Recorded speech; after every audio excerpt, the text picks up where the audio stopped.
की शंभूराजे गेले त्याच्यानंतर वय वर्ष 5 ते वय वर्ष 80 या वयोगटातल्या सगळ्या लोकांनी दृढ निश्चय केला की आता औरंग्याला परत जाऊ द्यायचं नाही, आता याला याच मातीत गाडायचं. महाराजांची काय शिकवण होती, शिवाजी महाराजांची? आपलं युद्ध हे कोणा व्यक्तीसाठी नाही, आपलं युद्ध हे ध्वजेसाठी आहे, आपलं युद्ध हे तत्वासाठी आहे.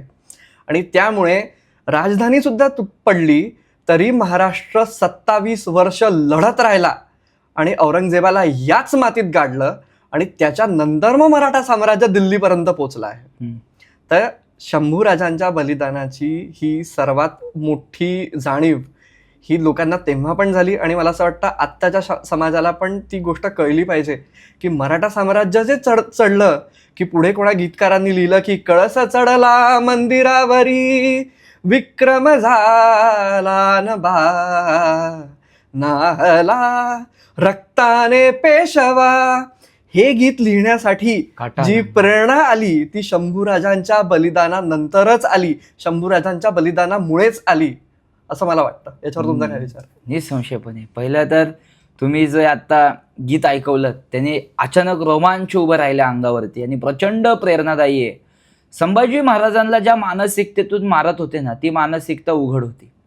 संभाजी महाराजांना कशा प्रकारे मारायचे, कशा प्रकारे हालहाल करायचे, मुद्दामून संभाजी महाराजांना वेदनांवरती पण वेदना द्यायच्या. त्या दुःखातून जर तो बाहेर येतोय तर त्याला त्या दुःखावरती पण दुःख द्यायचं आणि दुसरी यातना, दुसरी इजा त्याच्यावरती करायची. ह्या मानसिकतेवरती पूर्णपणे औरंगजेब एकरूप होता आणि ती मानसिकता म्हणजे इस्लाम, दुसरं काही नाही. आणि म्हणून संभाजी महाराजांनी एक उत्तर दिलं ना, राष्ट्रीय उत्तर, की हे अशा अत्याचार करतील तर मरा पण धर्म सोडू नका, तुम्ही पूजल्या जाताल. संभाजी महाराजांनी एक वेगळा पाठ भारत मातेच्या हृदयावर लिहिलेला आहे, ते म्हणजे त्यांचं बलिदान. आणि न भूतो न भविष्यती, मला वाटत नाही संभाजी महाराजांसारखं बलिदान भविष्यात कधी कोणी घडवू शकलं. गेले ना लोक, धर्मासाठी गेले, 4-5-10 दिवसात संपले. पण संभाजी महाराज 32 दिवस संपूर्ण हाल अपेष्टा सहन करत होते.